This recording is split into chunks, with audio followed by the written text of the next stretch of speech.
नमस्कार बंधुरा NRM kitchen and Fani गेमे सबाइके स्वागत जानाई। आज निये एलाम नतून एकटी रेसिपि। चिकेन तो अनेकेई खेयेछेन किन्तु एइभावे कखनो तैरी करे खेयेछेन? खूब सहजेई एवं कम मशला दिए तैरी करा এই চিকেন রেসিপিটি। চলুন বন্ধুরা আর দেরি না করে এই রেসিপিটি কিভাবে তৈরি করা হবে ভিডিওটি শেষ পর্যন্ত দেখে নেওয়া যাক।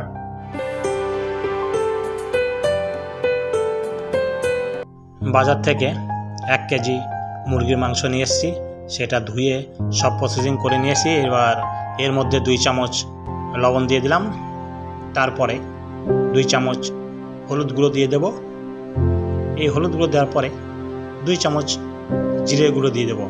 তারপর একটা পেস্ট বানিয়ে রেখেছি আদা রসুন কাঁচা লঙ্কা, এটা একসঙ্গে দিয়ে দেব।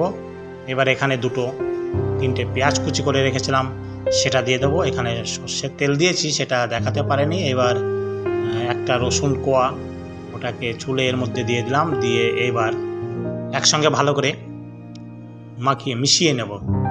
এই যে এইভাবে ভালো করে মিশিয়ে নিয়ে এইভাবে আমরা চিকেনটা রান্না করব।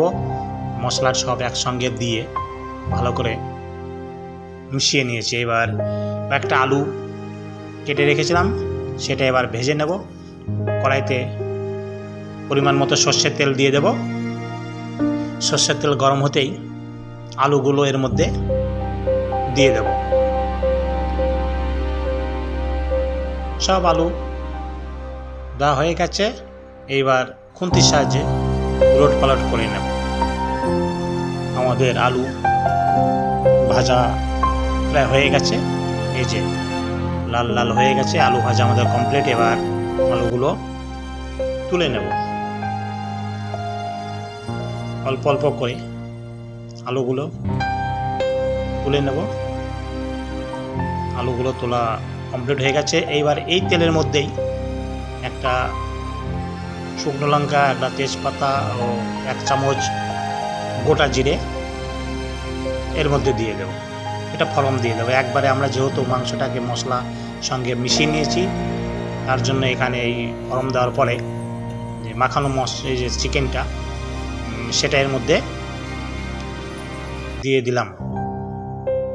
এটা আলাদা করে কোনো পেঁয়াজ আর টমেটোর মশলা আমরা তৈরি না করে এইভাবে বন্ধুরা বানিয়ে খাবেন, অবশ্যই দেখবেন খুব টেস্ট এবং ভালো লাগবে। এই যে পুরো মাংসটাকে আমরা কড়াইয়ের মধ্যে দিয়ে দিলাম, খুন্তির সাহায্যে উলট পালট করে নেব। এবার এইখানে মনে রাখতে হবে আস্তে আস্তে আমাদের যে মাংসটা কষানো হবে আস্তে আস্তে অল্প ধিমে আঁচে এখানে পাকাতে হবে। বেশি জোরে দিলে নিচে থেকে লেগে যাওয়ার চান্সটা বেশি থাকবে। তার জন্য গ্যাসটা স্লো মৌসুমে যতই চিকেনটা পাকানো যাবে ততই খেতে টেস্ট এবং ভালো লাগবে। এই যে মাঝে মাঝে এইভাবে আমরা উলট পালট করে নেব খুন্তির সাহায্যে।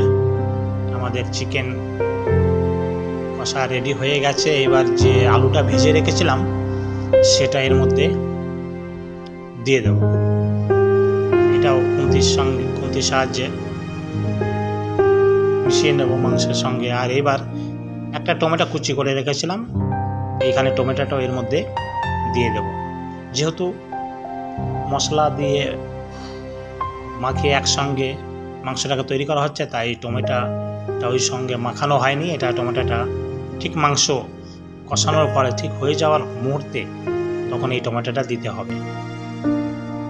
এইবার সম্পূর্ণ কষানো আমাদের হয়ে গেছে মাংসটা। এবার পরিমাণ মতো এখানে জল দেব। পরিমাণ মতো বলতে যে যেমন,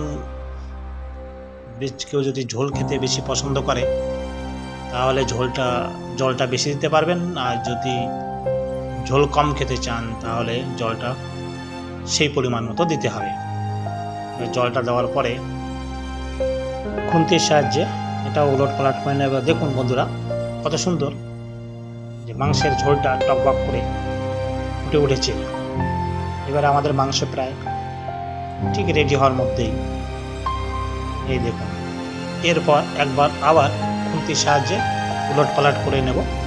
নিচে থেকে উপর, উপর থেকে নিচে করে নিয়েছি। এই দেখুন কত সুন্দর দেখাচ্ছে। এইভাবে আপনারা চাইলে বাড়িতেই অতি সহজে এইভাবে বানিয়ে খেতে পারবেন। একদম কম মশলা দিয়ে আমরা তৈরি করেছি। আমাদের মাংস রেডি, এবার নামিয়ে নেব। দেখুন বন্ধুরা কত সুন্দর দেখাচ্ছে। যদি বন্ধুরা আপনাদের কাছে এই রেসিপিটি ভালো লেগে থাকে অবশ্যই আমার চ্যানেলটিকে সাবস্ক্রাইব করবেন এবং বন্ধুদের সঙ্গে শেয়ার করবেন, কমেন্ট করবেন। ভিডিওটি শেষ পর্যন্ত দেখার জন্য আপনাদেরকে অসংখ্য ধন্যবাদ।